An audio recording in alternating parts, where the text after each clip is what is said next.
Hi guys! Nandito kami ngayon sa ward nurse. Kami ang mga Milveray nurses.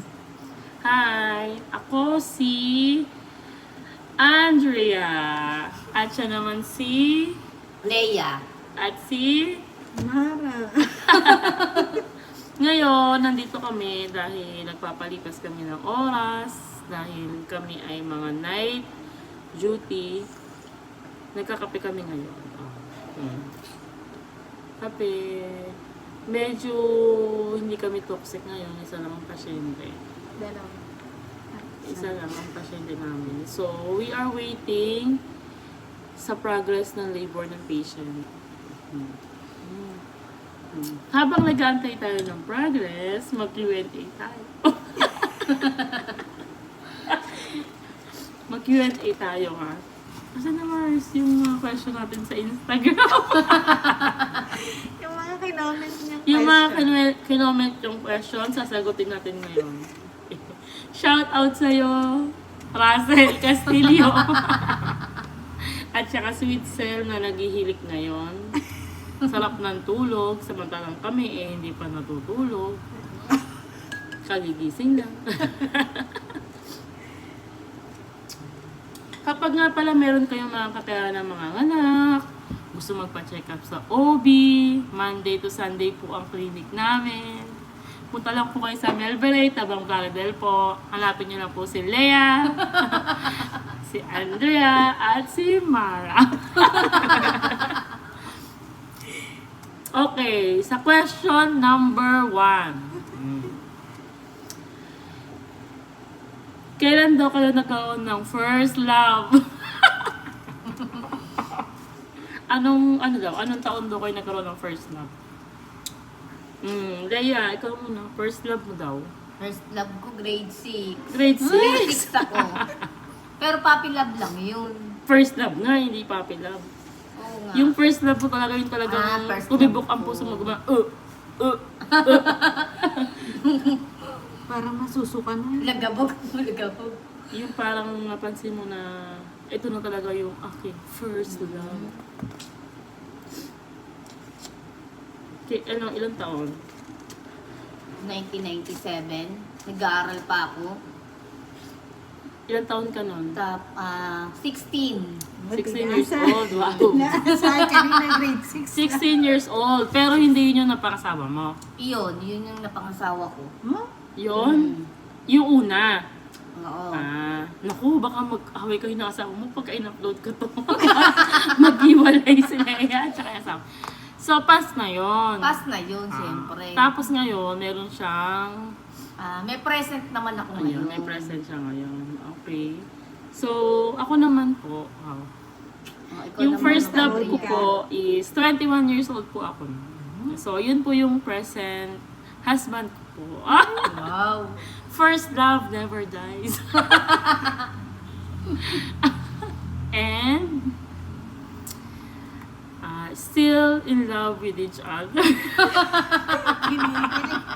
Iyak na naman. Si Mara naman po, ang first love ni Mara is Siguro 17. 17. So, Wala na, die na. patay na po. So, minsan, pag November 1, may umaamoy-amoy po ng mga bumabalik-balik po sa isip ni Mara. Okay, question number 2. Kanina naman galing. Kay Sweet Cell, habang naghihilig siya, nagbigay siya ng message sa atin. Ang question is, ano daw ang pinaka-regret niyo sa buhay niyo? Ano? Ano ang pinaka-regret or yung mga bagay na pinagsisisihan? Ako muna. Sa akin, wala naman akong pinagsisihan. So, kung may mga obstacle man o problems, parang inaano ko rin yun as blessing kasi doon naman tayo natututo. So, sa lahat ng mga problems or problema, hindi naman ako nag-regret. Kailangan lang lagi tayong mag-pass forward para makapag-move on at makapag-create ng new memories. Yun. So, yung mga regrets sa past, memories na lang yun. So, kailangan natin mag-move forward. Move on na. Oh, si Leia naman po. Ako naman, marami din. Mapakaseryoso naman ang nung sala na Lea. Kape muna tayo. Marami ding guys. mga bagay-bagay na nangyari, pero hanggang sa ngayon, lumalaban pa rin. Wow. Andrea talks na to. Andrea Talks na nga pala ha. So, meron tayong everyday na talks. Yes. So, everyday may guest ako kung sino po yung kakausapin ko at may mga questions po ako. Ha? O, sige. Basta yun. Ngayon, si maraming Mara bagay. naman po ang kakausapin natin, Hindi, tsaka si hindi Lea. siya po. Hindi, si Mara tsaka si Lea. So, tomorrow, ang kasama namin is si Chris Bernal. So, siya naman po ang interviewin ko. Maglalagay tayo ng set of questions. So, Mara, anong regret mo sa Hindi pa buhay? tapos yung mga yun. Tapos Tapos na. na, ikaw na. Madami. Madami. Sobrang dami, hindi ko na maalala kung ano. So, choose the most regretful experience. Hindi ko na pagandaan. Pinansin po si Mara, sobrang beautiful po niya. Tagal mo yung face mask mo. Kahit may konting ubo ba po siya. Siguro yung mga dapat nasabi ko, hindi ko nasabi. Kanino? Sa mga Past past relationship o past peers? relationship. Past relationship. Tsaka sa ka-work. Co-work. Katrabaho daw po ni Mara. So, meron akong question na pinipare para kay Lea at saka kay Mara. So, babalik naman tayo after naman nila na masagot, sila naman ang magko-question sa akin. Tapos si Lea vice versa. Okay. So, dahil ngayon is first vlog, so hindi tayo nakapaghanda ng mga questions. So, first time lang naman to. So, bukas meron tayo ulit na guest. Sino kaya ang susunod nating kakausapin para sa mga controversial? O kaya baka malay mo, nasa ano tayo bukas? Sa Eat All You Can. Meron tayong sponsor, mabukas, mag-vlog tayo. So, ang tanong ko kay Lea, kung ikaw ay bibigyan ng power, ngayon, as in, now na, ako nga limawa yung fairy godmother mo, anong power ang gusto mo? Ibabato ko na sa'yo. 1, 2, 3, go! Pera. Pera mukha talaga tong pera. Hindi Sorry. naman power ang pera. Ang Hindi, joke lang. ano gusto mo maging... Siyempre, kailangan minsan pani tayo kahit marami tayong pinagdadaanan. Pero sa ngayon, ang gusto kong maging power is peace of mind. Wow. Peace of Gusto ko mind ng para... katahimikan. Shout out lang po sa nagbigay nito sa aming ka-workmate. Titikman na po natin. Dice Munggo. Sponsored by Raymart, Mr. Raymart. Tikman natin kung masarap. Sige, go. Yun lang, peace of mind. Ang sarap. Yummy. Yummy. Kung gusto niyo, punta ka dito sa Melbourne. Hingi lang kayo. Marami po sobra. Sponsored by Tapos magpa-check Bigger up na rin po Spear. kayo para magkaroon kaming pasyente. Ikaw naman, Mara. Superpower.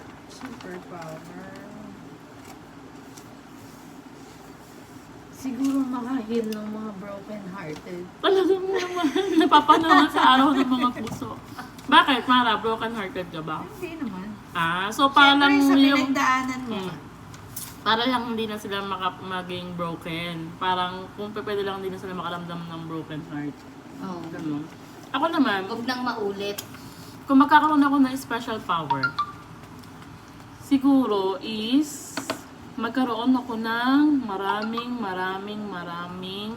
happy hearts. Para alam mo kung bakit kailangan ko ng happy hearts. Para pag kami malungkot, ibabato ko lang siya, magiging masaya na siya. Di So ba- sana unlimited siya. Hindi mo na kailangan yung kasi ngayon pa lang taglay mo na yung power. Happy hearts. na. So, gusto ko sana ma-maintain yung happy hearts. So, wala tayong masyadong maraming toxic. Alisin ang mga toxic sa paligid. Okay, question naman ni Lea para sa aming dalawa ni Mara. Okay, nahulog. Question ko sa iyo, mamanding. Ang sarap nito, promise. Mamahalin siguro to. Baka Guys, munggo. mahal yung nagbigay. Baka mahal niya yung pinagbigyan Kaya, niya. mahal yung Oh, pinagbigay. masarap eh. Shout out Toasted. sa'yo, Kung sino Raymart. ka man. Kung sino ka man Toasted nagbigay kay Raymart, next time ibang flavor naman po. No? Nasi-share yung ano. Nag-share ng blessing po yung kasamahan namin sa trabaho. Bukas po is iba naman po yung kasama natin. O Lea, mag-questions Bukas ka na. bang ano naman? Ano bang question ko?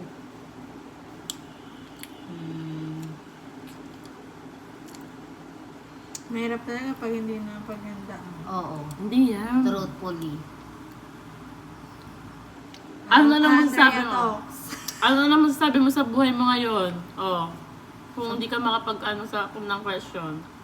Sa buhay ko, Kung kakausapin mo yung sarili mo, Ayan ang salamin. ayun ang salamin. Halimbawa, ayan. Sabi mo, Leia, I'm so proud of you. Oh, yan ang sasabihin Yan mo. yung nakaka-proud sa sarili mo. nakaka-proud sa sarili ko. Nagkaroon ako ng problema na nalutas ko in my own. Ako lang. Siya lang, Ako walang lang talaga. kasama. Nakaka-proud talaga proud, yun. proud ka sa sarili mo. Tsaka, in fairness naman kay Leia, kahit marami talaga siyang problem, hindi mo siya makikita na problema siya. Always positive. Pero deep inside, medyo broken-hearted. Tsaka, minsan may mga problems, pero at least nandiyan pa rin siya tumatayo sa sarili niya pa. Yeah. Di Mara naman. Mara, kung ito yung salamin, tapos kakausapin mo yung sarili mo, ano yung gusto mong sabihin? Si Mara, tanggalin mo yung face mask mo, Morris, para makita ka nila. Ano yun yung nakaka-proud din? Kung ano gusto mong sabihin, kung nagkusorry ka ba sa sarili mo, Madami akong pinagsusorry sa sarili ko. ayan, kausapin mo yung sarili mo. Baka maiyak ako. Okay lang yun. Baka maiyak ako. At least, nilalabas mo yung ano. Ano ba? Sobrang seryoso ng topic na to. Yung mga kasama ko, parang talagang mga, ano sila, Ano na lang. Ano na lang, yung proud na lang ako sa anak ko. wow. Kasi meron kang isang tiris na Kasi nagmamahal kahit sa'yo. mula maliit siya, Hanggang ngayon, fighting talaga. Ah. Kasi, maraming pagsubok, no? Pero, andyan pa rin si Mara at saka si Therese. siya Dalawa yung sila. nagpapasaya sa akin. Nagbibigay ng lakas, no? Inspirasyon. Lungkot, nagpapasaya. Yun na Ayun. lang, proud ako, nagkaanak ako. Yeah. Yes. Ano kasi, sa tayong mga nanay Most naman blessing. kasi, kahit anong problema, basta pag sa mga anak natin, parang nakakalimutan natin yung hirap, yung pagod, para sa mga anak. Parang, hindi tayo nagpapagod, di ba, tayong mga nanay. Pero ganoon din yung mga tatay. Pero syempre, iba-iba lang kasi yung kung paano nila i-express yung feelings nila. Hindi katulad nating mga nanay, sobrang showy, sobrang vocal sa nararamdaman natin. Parang hindi na lilipas ang araw na hindi natin na-express or hindi natin nasabi kung gaano natin kamahal yung mga anak natin. Unless sa mga tatay naman na nagbibigay ng love, pero iba yung paano nila ibigay yung love nila. Hindi through words, minsan through actions. Iba-iba naman kasi kung paano magbigay ng love. Pero, syempre, lahat ng magulang, mahal naman nila yung mga anak nila. So, yun lang po. Baka po kasi mga anak na po yung flavor po namin. So, Ikaw, Mark. Ano? Mars, yung Sa akin, kapakilausap yung sarili mo. sa akin, sasabihin ko na sobrang proud din ako sa sarili mo, Andrea. Kasi, kahit na maraming pagsubok sa family, sa akin sa side ko, sa family din sa side ng husband ko, sa amin bilang pamilya, struggles talaga lalo sa buhay dito sa Pilipinas kasi hindi naman talaga enough ang sahod ng mga nurses to provide all the things or all the needs of the family. Pero syempre, kailangan mo talagang mag-strive. Kailangan mo magsumika para mabigay mo lahat ng mga gusto nila.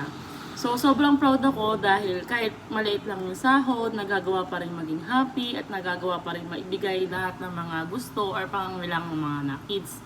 Hindi nga lang all na materials na gusto nila na ibibigay, pero at least, di ba, nakapag-provide pa rin, tsaka nabibigay pa rin natin kahit simpleng wish lang ng mga anak natin. Ayun lang po. So, tomorrow po, sobrang seryoso po ng mga kasama ko. Hindi ko alam kung bakit. May pinagdadaanan ba sila? So, tomorrow, Pinagdadaanan to. si Chris Bernal po at saka si Mara po. Mag-ayos na ako bukas. Magko-Q&A po kami bukas kung sino, who is, anong tawag dun sa ano na yun, challenge namin. Who is, basta yun yun. So, bukas abangan nyo ha, magko-question kami tatlo. Si Chris Bernal at saka si Dea. So, bye-bye! Bye!